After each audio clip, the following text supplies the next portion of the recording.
extremely close quarters fight, so they might just assume that it's not good to ever use a stealth kit.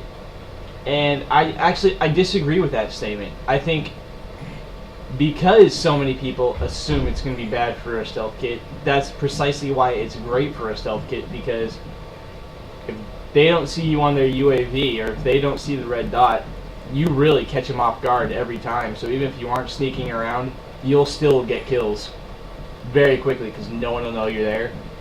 But there are a few things you can do to sneak around. You do have to be ready for a firefight because the nature of this map is just so small that it's going to happen. But first off, you can when you're running this way, always make sure that there's not a guy there because people are always running through this area. And a lot of people know that you can just come around behind here and use this building as cover. What is becoming pretty popular now, but still not as widely known, is that there's a ledge down here you can jump down to. And with the cold-blooded silencer kit, they won't know you're down here unless they think to look, and no one ever does. If I can, you just jump right up there onto this little high-rise thing. You can generally see if there's going to be someone there. They won't usually look to see you, but and honestly, okay, that's pretty bad. I like to die a lot, and bring myself back over here. Okay, yeah, you get the jump on people if they're just waiting in here, but primarily I use it to sneak around. But so you get into the side of A, and take out people who like to snipe, and there's always quite a few people who like to snipe. That's right, in this map that is a great close quarters map, it's also one of the best sniping maps. Go figure. I don't know if that's what sort of level design I would say. I actually enjoy it, but a lot of people can criticize it for that same reason.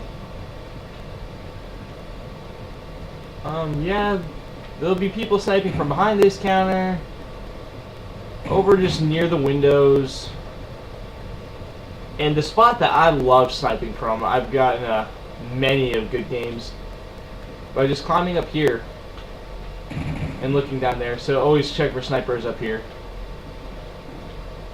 And if you have time to get up here with a stealth kit, it's a pretty good place to put a tac-insertion. There's usually better spots you can put them though, and I'll show you those in a second. You have to be careful when you rush in here though, because every person you kill tends to respawn right in here, so it's a constant fight.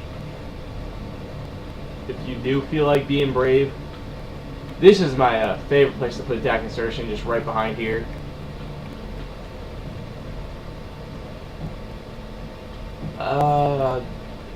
Depending on the spawn, you can run back here, and if they just spawned, a lot of times they'll be facing like this direction, so you can sneak up behind them and kill 3 or 4 people. Unfortunately, sometimes they aren't facing that direction, sometimes they're facing right at you, and you just came across a whole team that just spawned looking at you, and all you can do is the Wile E. Coyote thing and hold up your sign that just says help. It won't work.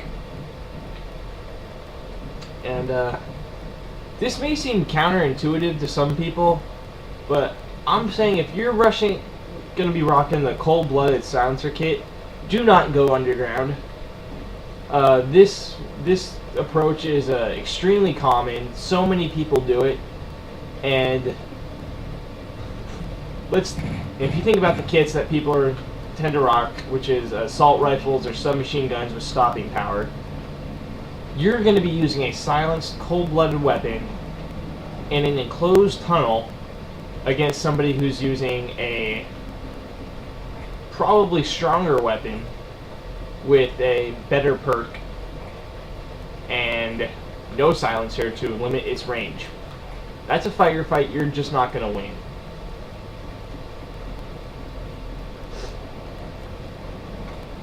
I mean, you can use it.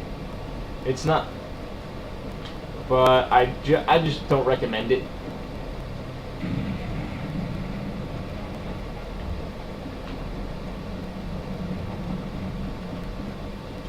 If you prefer to sneak on the other side, because I went down this side when I stuck, of course. If you prefer to use the other side, I prefer a more creative circus chimp sort of approach. You're extremely visible during the process, but usually,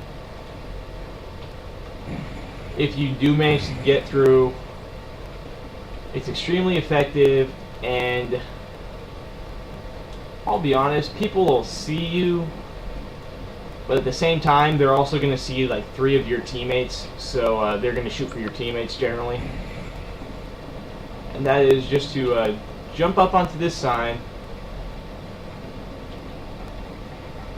You can either stay crouched and hope for your small target as possible, or you could sprint across and, you know, hope just to you're up there as little as possible. Come up here onto this roof. You can just jump from the sign. I just kind of fell, which was dumb, but you know. At this point, you can kind of be a little more cautious.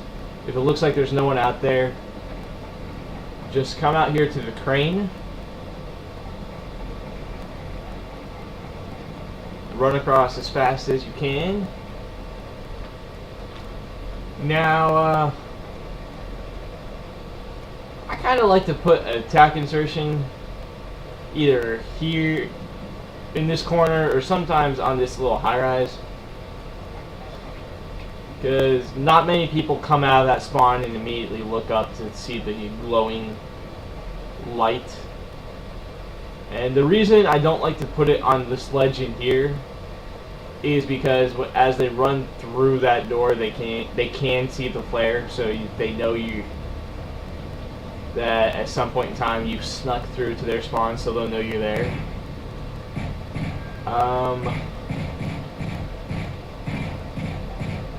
You shouldn't just sit up on this ledge the whole time. That's pretty much inviting yourself to be shot, because you're going to be taking on at least like 3 or 4 at a time, and you're just not going to win. But this is a great way to sneak into their spawn area. So maybe kill a guy or 2, sneak down, and kind of what I did before, just kind of work your way through, trying to hide as much as possible. Really, I never recommend running through this middle area, because everyone's looking that way. If you're feeling brave, you can just run right through here instead of trying to sneak around. And that's where the fact that you're using a stealth kit on this map comes in handy, because if they don't see a red dot coming, then they just won't know what to do. One thing you do have to be careful on this map, though, since I did mention how it is such a close quarters map, that means that you are near your teammates a lot. So even if you're rocking Cold Blood and Silencer, odds are your teammate is not. So he is a glowing beacon of your destruction. So yeah, you're being all sneaky and stealthy, but your teammate's standing next to you with an LMG, just shooting up into the sky, telling everyone where you are, and he's gonna get you killed. So try to go the opposite way that your team goes.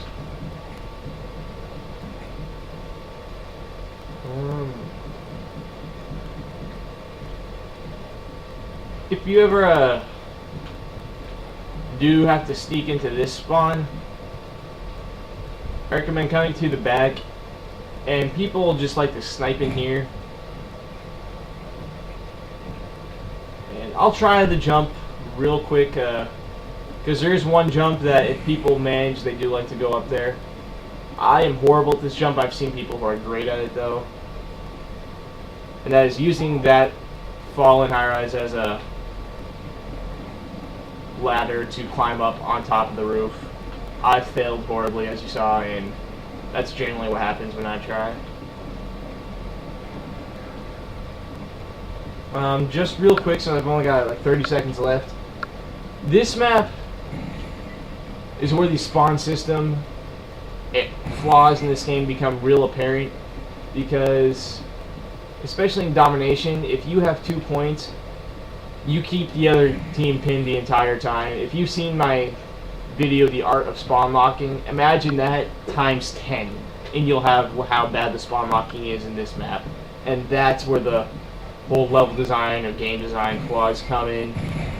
So I really wouldn't call this map balanced just because of how easy it is to screw over people. And I'm going to have to say goodbye.